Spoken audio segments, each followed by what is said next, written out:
Perkenalkan, nama saya Joanna Putri Natasha Sitorus dengan NPM 21031010069. Di sini saya akan menjelaskan mengenai hukum distribusi Nernst. Hukum distribusi Nernst ini menyatakan bahwa bila dalam dua pelarut yang tidak saling bercampur, dimasukkan solut yang dapat larut dalam kedua pelarut tersebut, maka akan terjadi pembagian kelarutan. Kedua pelarut tersebut umumnya adalah pelarut organik dan air. Dalam praktik, solut akan terdistribusi dengan sendirinya ke dalam dua pelarut tersebut setelah diaduk dan dibiarkan terpisah. Nah, pada keadaan setimbang, perbandingan konsentrasi solut di dalam kedua pelarut tersebut tetap dan merupakan suatu tetapan pada suhu tetap.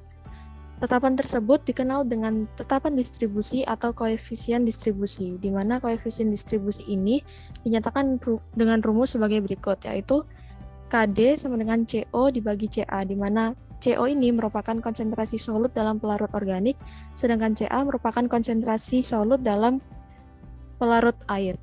Nah, berdasarkan persamaan tersebut, apabila harga KD besar, maka solut secara kuantitatif akan cenderung terdistribusi lebih banyak dalam pelarut organik, dan demikian sebaliknya.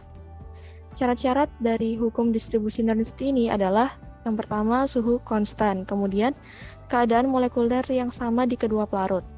Hukum distribusi Nernst ini tidak berlaku apabila ada asosiasi atau disosiasi zat terlarut di salah satu pelarut. Kemudian, hukum Nernst tidak berlaku pada konsentrasi tinggi dan tidak tercampurnya pelarut antara satu sama lain atau tercampur tidak sempurna. Kemudian terdapat ikatan hidrogen. Nah, ikatan hidrogen ini merupakan gaya tarik-menarik antara atom H, atom hidrogen, dengan atom lain yang mempunyai keelektronegatifan besar pada suatu molekul dari senyawa yang sama. Ikatan hidrogen ini merupakan ikatan yang paling kuat dibandingkan dengan ikatan antar molekul yang lain, namun ikatan ini masih lebih lemah dibandingkan dengan ikatan kovalen maupun ikatan ion. Ikatan hidrogen ini terjadi pada ikatan antara atom hidrogen dengan atom N, O, dan F yang memiliki pasangan elektron bebas. Kemudian, ikatan van der Waals. Ikatan van der Waals dalam ilmu kimia ini menunjukkan semua jenis gaya tarik-menarik antar molekul. Namun, kini merujuk pada gaya-gaya yang timbul dari polarisasi molekul menjadi dipol seketika. Ikatan ini merupakan jenis ikatan antar molekul yang terlemah, namun sering dijumpai di antara semua zat kimia terutama gas. Pada saat tertentu, molekul-molekul dapat berada dalam fase dipol seketika ketika dalam salah satu muatan negatif berada di sisi tertentu. Dalam keadaan dipol ini, molekul dapat menarik atau menolak elektron lain dan menyebabkan atom lain menjadi dipol. Gaya tarik-menarik yang muncul saat ini merupakan gaya van der Waals. Nah, aplikasi dari hukum distribusi ini banyak dipakai dalam proses ekstraksi, analisis, dan penentuan tetapan kesetimbangan. Dalam laboratorium, ekstraksi ini dipakai untuk mengambil zat-zat terlarut dalam air dengan menggunakan pelarut-pelarut organik yang tidak bercampur, seperti ether, CaCl3, CCl4, dan benzen. Nah, dalam industri ekstraksi dipakai untuk menghilangkan zat-zat yang tidak disukai dalam hasil, seperti minyak tanah, minyak goreng, dan sebagainya. Faktor-faktor yang memengaruhi koefisien distribusi yaitu yang pertama temperatur.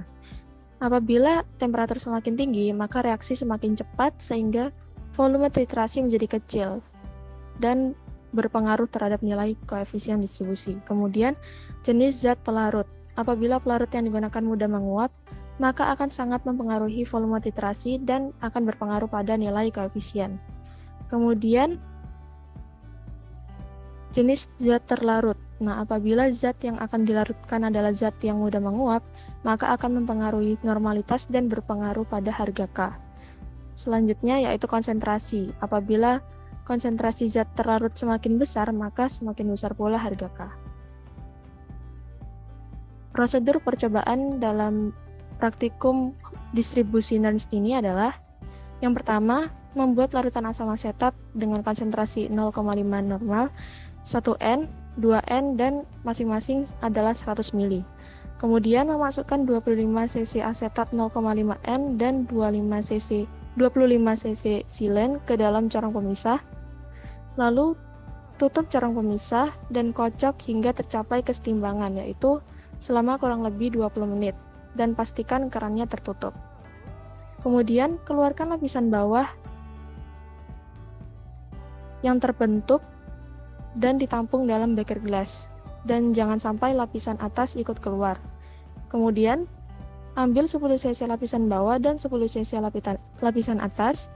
Kemudian masing-masing dari lapisan tersebut dibagi menjadi 3 bagian pada Erlenmeyer, untuk kemudian masing-masing bagiannya dititrasi dengan NaOH 0,5N dengan indikator pp. Kemudian ulangi langkah-langkah tersebut dengan konsentrasi asam asetat yang lain dan menghitung koefisien distribusi pada tiap larutan. Sekian penjelasan dari saya. Apabila ada kesalahan, mohon dimaafkan. Terima kasih.